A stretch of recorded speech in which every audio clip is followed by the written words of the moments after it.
जो किसी से डरते नहीं दोस्तों, वही जीवन में कुछ ना कुछ बड़ा जरूर करते हैं। जय श्री राम, जय हिंद, जय भारत। दोस्तों स्वागत है आप सबका एक बार फिर से आपके अपने चैनल स्काई स्पीक्स पर। आज हम बात करेंगे मीन राशि, मीन लगन के लिए नवंबर का महीना कैसा रहेगा। इस महीने किस्मत आपकी करवट लेने वाली है। जी हां, और ये महीना गुरु आपको अचानक धन लाभ दे सकते हैं। तो आज का वीडियो खास है, कहीं भी जाइएगा मत, वीडियो को शुरू से लेके अंत तक जरूर देखिएगा। और अगर आप हमारे चैनल पर नए हैं दोस्तों, कृपया चैनल को सब्सक्राइब करें, बेल आइकन वाला बटन जरूर दबाएं ताकि हमारा कोई भी नया वीडियो मिस ना हो। पर्सनल कंसल्टेशन के लिए दोस्तों स्क्रीन पर नंबर दिया है, आपको हमारा नंबर वीडियो के डिस्क्रिप्शन में भी मिल जाएगा। इस नंबर पर आप हमें व्हाट्सएप के माध्यम से अपना जन्म विवरण, यानी कि आपका नाम, आपकी जन्म तिथि, जन्म समय, जन्म स्थान, आपका प्रश्न, आपकी समस्या लिख करके भेजें। आपको घर बैठे ही फोन कॉल या वीडियो कॉल के माध्यम से पूरा मार्गदर्शन मिलेगा। समस्या के उपाय व समाधान भी बताए जाएंगे, शुल्क लागू रहेंगे। और आगे बढ़ने से पहले बता दूं, आज का गोचर राशि और लगन दोनों पर आधारित है। तो जहां राशि शब्द का उच्चारण करूं वहां इसे अपनी चंद्र राशि से देखिए, और जहां लगन शब्द का उच्चारण करूं तो इसे अपनी लगन राशि से देखिएगा। आगे बढ़ते हैं। सबसे पहले आपके सामने पेश है नवंबर महीने की मासिक प्रवेश कुंडली, यानी 1 नवंबर को ग्रहों की स्थिति क्या थी। रात्रि 12 बजे राहु आपके प्रथम भाव में है, यानी राहु इस समय चंद्रमा के ऊपर से गोचर कर रहे हैं। शनि आपके 12वें भाव में है, यानी आपको शनि की साढ़े सती अपने प्रथम चरण पर आरंभ हो चुकी है। बृहस्पति आपके द्वितीय भाव में है। चंद्रमा वृषभ राशि में होंगे तृतीय भाव में, शुक्र आपके छठे भाव में होंगे सिंह राशि में, केतु आपके सप्तम भाव में होंगे कन्या राशि में, सूर्य मंगल बुध आपके अष्टम भाव में होंगे। सूर्य यहां नीच के हैं, मंगल अस्त हैं, बुध भी अस्त हैं। बुध 6 नवंबर को नवम भाव में चले जाएंगे, बुध 11 नवंबर को उदित होंगे। सूर्य और मंगल भी 16 नवंबर को नवम भाव भाग्य भाव में होंगे। और शनि, जैसा मैं बता चुका हूं, आपके 12वें भाव में है कुंभ राशि में। शनि की साढ़े सती भी चल रही है। तो पहले हम बात करेंगे मीन राशि वालों की। मीन राशि वालों के लिए यह महीना कैसा रहेगा।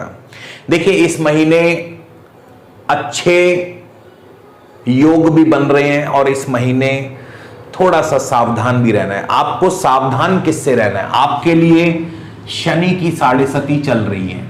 शनि आपके 12वें भाव में है, और यहां केवल बात शनि की नहीं, आपके राहु भी इस समय ठीक चंद्रमा के ऊपर से गोचर कर रहे हैं।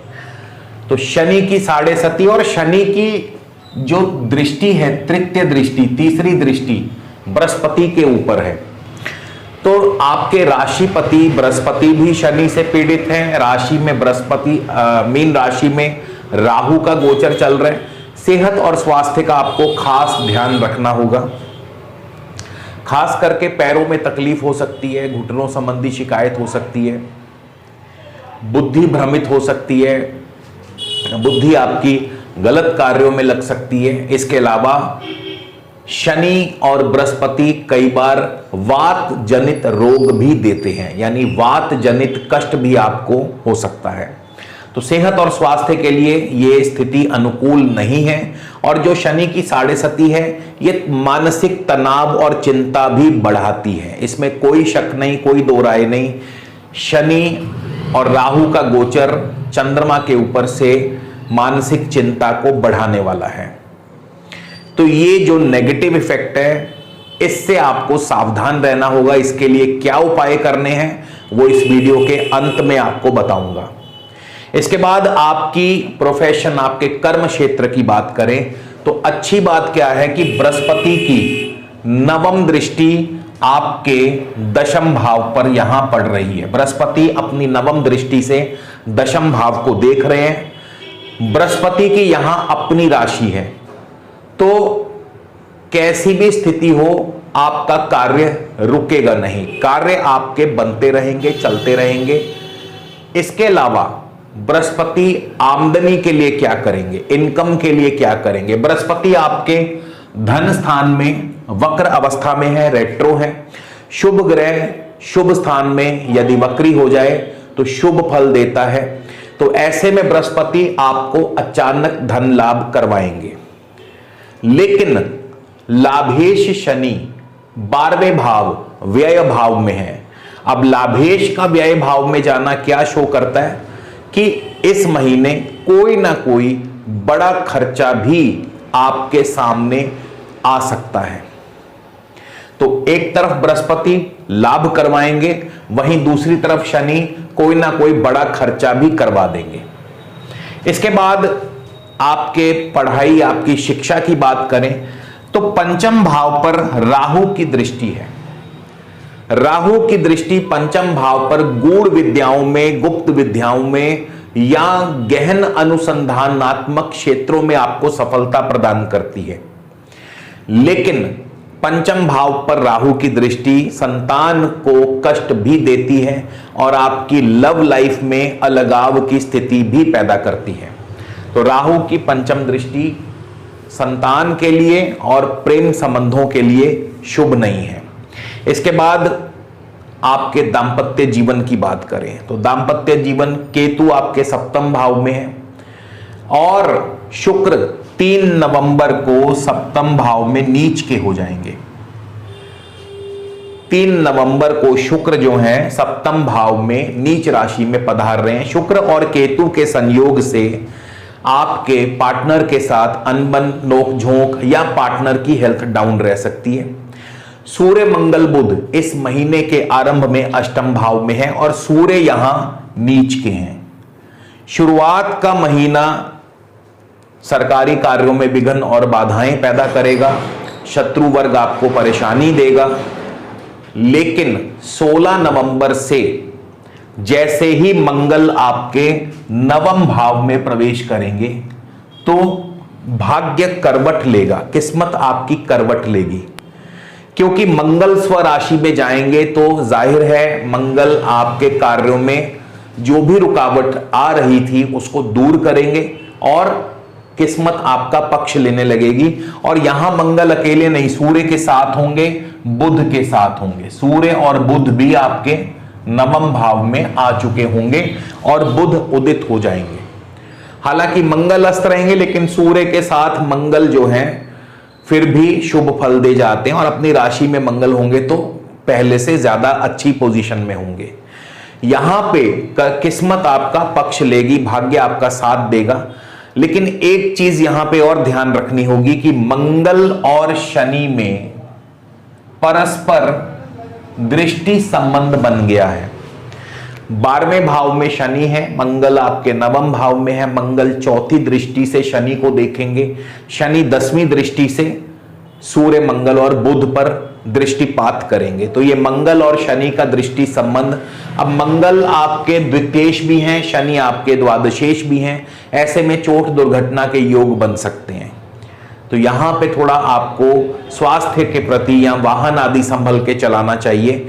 लेकिन इन सब के बावजूद मंगल और शनि आपके इंपोर्ट एक्सपोर्ट के कारोबार को बढ़ा सकते हैं। मंगल और शनि विदेशों से अच्छा धन लाभ आपको करवा सकते हैं। हर सिक्के के 2 पहलू होते हैं, इसी तरह हर ग्रह के भी 2 पहलू होते हैं। अच्छा और बुरा दोनों प्रकार के फल वो दे सकता है। डिपेंड करता है किस क्षेत्र में अच्छा होगा, किस क्षेत्र में थोड़ा सा नेगेटिव रहेगा। तो ये तो है मीन राशि की हमने चर्चा की। अब हम बात करेंगे मीन लगन के लिए ये महीना कैसा रहेगा। मीन लगन के लिए सबसे पहले हम लगन के स्वामी बृहस्पति की शुरुआत करेंगे। बृहस्पति की दशा अंतरदशा की बात करेंगे। बृहस्पति आपके लगन और दशम भाव के स्वामी है। बृहस्पति द्वितीय भाव धन भाव में है। बृहस्पति स्वयं वक्र अवस्था में है। बृहस्पति जो है इस महीने के शुरुआत में शुक्र के नक्षत्र में होंगे, भरणी नक्षत्र में है।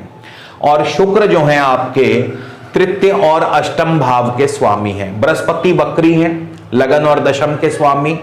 शुक्र तृतीय और अष्टम के स्वामी है, यानी जिनको भी गुरु की दशा अंतरदशा चल रही है उनके लिए अभी सावधान रहना जरूरी है, क्योंकि तृतीय और अष्टम भाव आपके कार्य में विघ्न और बाधाएं पैदा करेगा, स्वास्थ्य की हानि करेगा, धन की हानि करेगा, चोट दुर्घटना शत्रुओं से भय और धोखा आदि दिलवाएगा। ये गुरु की दशा अंतरदशा की बात कर रहा हूं। लेकिन बहुत जल्द गुरु 26 नवंबर को केतु के नक्षत्र में चले जाएंगे। अब केतु आपके सप्तम भाव में है, तो गुरु जैसे ही केतु के नक्षत्र में जाएंगे व्यापार की वृद्धि होगी, लेकिन पार्टनर के लिए केतु सप्तम भाव में शुभ नहीं है, पार्टनर को कष्ट दे सकते हैं। तो ये तो थी गुरु की दशा अंतरदशा। अब हम बात करेंगे सूर्य की दशा अंतरदशा आपको कैसा फल देगी। सूर्य आपके छठे भाव के स्वामी हैं। सूर्य शुरुआत में नीच के होंगे, अष्टम भाव में होंगे, इसके पश्चात सूर्य नवम भाव में चले जाएंगे। अब सूर्य इस महीने कौन कौन से नक्षत्रों से गुजरने वाले हैं। सूर्य 3 नवंबर को होंगे राहु के नक्षत्र में। राहु आपके प्रथम भाव में है, सेहत और स्वास्थ्य को डाउन करते हैं, मान सम्मान को हानि, ठेस, अपयश का सामना। राहु प्रथम भाव में खास करके आपकी छवि को दागदार बनाते हैं, धूमिल करते हैं। इसके बाद राहु के नक्षत्र से निकलकर सूर्य चले जाएंगे गुरु के नक्षत्र में। गुरु लगन और दशम के स्वामी हैं, लेकिन धन भाव में वक्र अवस्था में पड़े हैं, यानी सूर्य जब गुरु के नक्षत्र में जाएंगे तो भी आपको कुछ लाभ नहीं मिल पाएगा, क्योंकि गुरु वक्री हैं। लगन और दशम का स्वामी वक्री है, यानी हर कार्य में रुकावट और बाधा पैदा होगी। इसके बाद सूर्य 20 नवंबर को शनि के नक्षत्र में जाएंगे। शनिदेव आपके द्वादशेश होकर द्वादश भाव में बैठे हैं। अब जैसे ही सूर्य शनि के नक्षत्र में जाएंगे, एक तो अपने स्वास्थ्य का ध्यान रखें, दूसरा आपके खर्च एकदम से बढ़ जाएंगे, तीसरा अगर आप विदेशी व्यापार करते हैं तो वहां से कुछ उम्मीद है आपको लाभ होने की, और चौथा विदेश यात्रा, लंबी दूरी की यात्रा भी करवा सकते हैं। तो कुल मिलाकर के सूर्य की दशा अंतरदशा इस महीने सामान्य रहेगी या कुछ खास लाभ आपको प्राप्त नहीं करवा पाएगी। इसके बाद मंगल की बात करें, मंगल जो है आपके पूरा महीना अस्त रहेंगे। मंगल आपके द्वितीय और नवम भाव यानी धन और भाग्य स्थान के स्वामी हैं। मंगल इस महीने के शुरुआत में सबसे पहले तो गुरु के ही नक्षत्र में होंगे, विशाखा नक्षत्र में। गुरु रेट्रो चल रहे हैं। दोस्तों, अगर आप मेरे वीडियो को काफी समय से देख रहे हैं तो आपको यह बात अच्छे से मालूम होगी कि वक्री ग्रह, जब हम लगन से बात करते हैं, लगन की जब भी मैं प्रेडिक्शंस देता हूं तो वक्री ग्रह हमेशा ही उल्टे रिजल्ट देता है, विपरीत फल देता है। तो यहां भी मंगल क्योंकि गुरु के नक्षत्र में है, गुरु लगन और दशम के स्वामी है, वक्री हैं, धन स्थान में है, तो कारोबार में रुकावट पैदा करेंगे, कार्यों में विघ्न और बाधाएं पैदा करेंगे, धन की तंगी भी महसूस होगी। 21 नवंबर को मंगल चले जाएंगे शनि के नक्षत्र में। शनि द्वादश भाव में है, मंगल आपके नवम भाव में होंगे। जैसे ही मंगल शनि के नक्षत्र में जाएंगे, यहां पर क्या होगा, विदेशी व्यापार अच्छा चलेगा, विदेशी संबंधों से आपको लाभ होगा, इंपोर्ट एक्सपोर्ट का कारोबार अच्छा चलेगा, ट्रैवल एंड टूरिज्म से अगर आप जुड़े हैं तो वहां आपको अच्छा लाभ होगा, हॉस्पिटैलिटी से अच्छा लाभ होगा।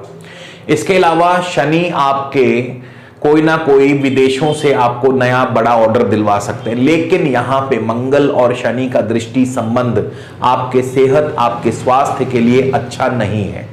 मंगल और शनि जो हैं आपको चोट आदि का भय बनाते हैं, इससे आपको सावधान रहना होगा। इसके बाद बुध की बात करें, बुध की दशा अंतरदशा क्या फल देने वाली है। बुध आपके इस महीने के शुरुआत में होंगे गुरु के नक्षत्र में, और रिपीट करने की जरूरत नहीं है गुरु के नक्षत्र में क्या फल देंगे, मैं ऑलरेडी आपको सूर्य और मंगल के अंतर्गत बता चुका हूं। बुध 8 नवंबर को शनि के नक्षत्र में जाएंगे। अब बुध भी नवम भाव में होंगे और शनि के नक्षत्र में, शनि द्वादश भाव में, तो वही सब रिजल्ट, क्योंकि शनि द्वादश भाव में तो 12वां भाव खर्चों का है, 12वां भाव निवेश का है, खर्च बढ़ा देंगे, इन्वेस्टमेंट्स होंगी, लंबी दूरी की यात्राएं, विदेश यात्राएं, विदेशी व्यापार, इंपोर्ट एक्सपोर्ट, इन सब क्षेत्रों से आपको फायदा होगा। इसके बाद बुध 17 नवंबर को चले जाएंगे ज्येष्ठा, यानी अपने ही नक्षत्र में, स्व नक्षत्र में। अब बुध अपने नक्षत्र में क्या फल देंगे? बुध आपके चौथे और सप्तम भाव के स्वामी हैं, तो पारिवारिक सुख की वृद्धि करेंगे, कारोबार की वृद्धि करेंगे, जमीन जायदाद का कोई ना कोई कार्य आपका संपन्न होगा, भूमि संबंधी कोई ना कोई कार्य आपका संपन्न होगा। इसके अलावा नया वाहन ले सकते हैं, कृषि कार्यों से आपको लाभ होगा। तो बुध की दशांत, बुध जैसे ही अपने नक्षत्र में जाएंगे 17 नवंबर को, तो अच्छे रिजल्ट्स देंगे।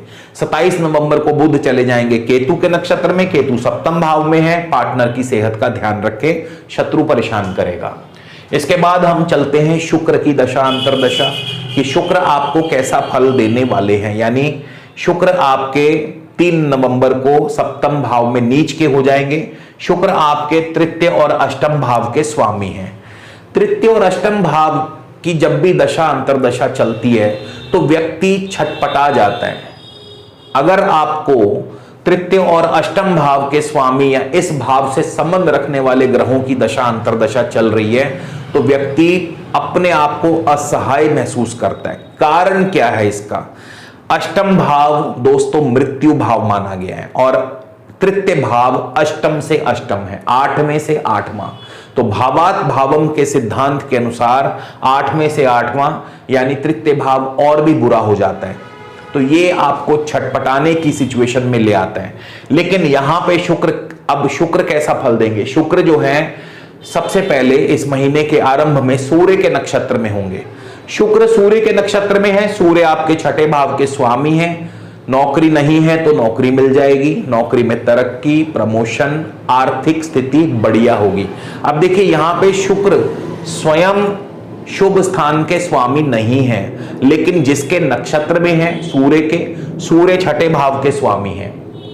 तो ऐसे में आपको शुक्र की दशा अंतरदशा में आर्थिक पक्ष अच्छा रहेगा। हाँ, शत्रु थोड़ा बहुत परेशानी पैदा करेंगे। 12 नवंबर को सूर्य चंद्रमा के नक्षत्र में चले जाएंगे। चंद्रमा पंचम भाव के स्वामी हैं। संतान की तरफ से शुभ समाचार, प्रेम संबंधों में सफलता, शेयर मार्केट से अच्छा धन लाभ हो सकता है। उसके बाद 24 नवंबर को शुक्र जाएंगे मंगल के नक्षत्र में। मंगल धन और भाग्य भाव के स्वामी होकर के भाग्य स्थान में होंगे। तो शुक्र जैसे ही मंगल के नक्षत्र में प्रवेश करेंगे, भाग्य और धन दोनों आपके पक्ष में रहेंगे, यानी भाग्य भी आपका साथ देगा और उत्तम धन लाभ के अवसर भी आपके बनेंगे। तो आपने देखा कि किस तरह शुक्र स्वयं अशुभ स्थान का स्वामी होकर के भी शुभ फल प्रदान करेगा, क्योंकि उसका गोचर शुभ नक्षत्रों से चल रहा है। इसके बाद शनि की बात करें तो शनि भी इस महीने के शुरुआत में, अब देखिए शनि आपके लाभेश हैं, शनि आपके द्वादशेश हैं और द्वादश भाव में है। लेकिन शनि किसके नक्षत्र में? मंगल के नक्षत्र में। मंगल कौन है? धन और भाग्य के स्वामी। यानी शनि की दशा अंतरदशा में भी धन और भाग्य की वृद्धि होगी। इसीलिए मैंने कहा था कि किस्मत करवट लेगी, लेकिन सबके लिए नहीं, सबको एक जैसा रिजल्ट नहीं मिलेगा। आपकी दशा अंतरदशा निर्धारित करेगी कि आपको कैसे फल प्राप्त होंगे। इसके बाद 4 नवंबर से शनि मार्गी हो जाएंगे। 24 नवंबर को शनि देव जाएंगे राहु के नक्षत्र में। जैसे ही शनि राहु के नक्षत्र में जाएंगे, यहां स्थितियां आपके थोड़ी विपरीत होंगी। कारण क्या है कि शनि स्वयं 12वें भाव में चल रहे हैं, राहु आपके प्रथम भाव में चल रहे हैं। तो सेहत और स्वास्थ्य के लिए यह स्थिति बिल्कुल भी अच्छी नहीं है। तो सेहत और स्वास्थ्य का ध्यान रखिए। राहु की अपनी दशा अंतरदशा, राहु गुरु की राशि में होंगे, बुध के नक्षत्र में होंगे। गुरु वक्री हैं, राहु वक्री हैं, गुरु भी वक्री हैं और बुध चौथे और सप्तम भाव के स्वामी हैं। कार्य बनेंगे रुक रुक करके। जमीन जायदाद संबंधी क्षेत्रों से लाभ मिल सकता है, लेकिन कार्य आसानी से नहीं बनेंगे। राहु की दशा अंतरदशा। केतु की बात कर ले, केतु आपको बहुत अच्छा रिजल्ट देंगे। कैसे? केतु किसकी राशि में है? बुध की राशि में। बुध चौथे और सप्तम यानी 2 केंद्र भावों के स्वामी हैं और केतु मंगल के नक्षत्र में। मंगल धन और भाग्य स्थान के स्वामी हैं और वैसे भी 16 नवंबर को मंगल भाग्य भाव में आने वाले हैं। तो केतु की दशा अंतरदशा में भूमि, भवन, वाहन, कृषि, शिक्षा, पार्टनर से फायदा, धन और भाग्य साथ देगा। यानी केतु की दशा अंतरदशा बहुत अच्छा रिजल्ट देगी। तो लगन से और राशि से आपने देखा आपको कैसे और किस प्रकार एकदम ही विपरीत फल मिलेंगे। अब हम बात करेंगे आपको इस महीने उपाय क्या करना है। तो इस महीने एक तो सूर्य आपके नीच के हैं, दूसरा शुक्र आपके नीच के हैं। तो आपके लिए शुक्र को शुभ करने के लिए आप गौ माता की सेवा करें, इससे बढ़िया उपाय कोई नहीं। और गौ माता कौन सी? जिसका कोई बछड़ा हो, यानी गौ माता जिसका बच्चा भी हो, यानी मां और बच्चा दोनों की सेवा करें, दोनों को अपने हाथों से चारा खिलाएं, रोटी खिलाएं। इसके अलावा भगवान श्री विष्णु का या श्री नारायण भगवान का जाप करें रोजाना। ओम नमो नारायणाय नमः, इस मंत्र का जाप करें। ओम नमो भगवते वासुदेवाय, इस मंत्र का जाप भी कर सकते हैं। ये दोनों भगवान श्री नारायण के मंत्र हैं। तो इन मंत्र जाप से भी आपको लाभ होगा। अब इस महीने और क्या किया जा सकता है? देखिए, आपके कुंडली के सबसे जो मुख्य प्लैनेट हैं, अगर आपका मीन लगन है या मीन राशि भी है अगर आपकी, तो आपका की प्लैनेट कौन सा है? आपका की प्लैनेट है गुरु। गुरु इसलिए की प्लैनेट है कि गुरु आपके केंद्र के स्वामी बन जाते हैं, प्रथम और दशम भाव के स्वामी। प्रथम भाव होता है आपकी सेल्फ का, आपके व्यवहार, आपके आचार, आपकी छवि, आपका रुतबा, आपका मान, आपका सम्मान, आपका पद, आपका प्रतिष्ठा। और दशम भाव है आपके कर्म क्षेत्र, आपके कार्य क्षेत्र का, आपके नाम का, आपके वर्चस्व का, आपके औहदे का। तो ये जो गुरु है आपके सबसे ज्यादा की प्लैनेट है। गुरु को जितना आप स्ट्रांग करेंगे, गुरु उतना ही ज्यादा शुभ फल प्रदान करेंगे। और गुरु को कैसे स्ट्रांग करना है? बृहस्पति को स्ट्रांग करने के लिए सबसे सरल, आप बृहस्पति का रत्न धारण करें। अगर आपकी मीन राशि है, अगर आपका मीन लगन है, तो बृहस्पति का रत्न है पुष्पराग, यानी पुखराज। किसी किसी स्थान पर इसे पुष्पराग कहा गया है, किसी किसी क्षेत्र में इसे पुखराज कहा गया है। तो बृहस्पति का यह रत्न आपको बहुत आसानी से मिल जाएगा। यदि आप पुरुष हैं तो अपने दाएं हाथ की इंडेक्स फिंगर में, और यदि आप दाएं हाथ की इंडेक्स फिंगर में 7.25 रत्ती का पुखराज, और यदि महिला हैं तो बाएं हाथ की इंडेक्स फिंगर में 6.25 रत्ती का पुखराज आप धारण कर सकते हैं। और ये पुखराज आपको हमारे यहाँ हमारे कार्यालय से भी प्राप्त हो सकता है। आप इसे व्हाट्सएप के माध्यम से ऑर्डर करके घर बैठे ही मंगवा सकते हैं। और हमारे कार्यालय से आपको 100% शुद्ध, प्रामाणिक, यानी कि 100% जेन्युइन और सर्टिफाइड रत्न प्राप्त होंगे। इसके लिए आप हमसे डायरेक्ट संपर्क कर सकते हैं। तो इसी के साथ दोस्तों विदा लेता हूं, अगले वीडियो में फिर मिलेंगे। जय श्री राम, जय हिंद, जय भारत।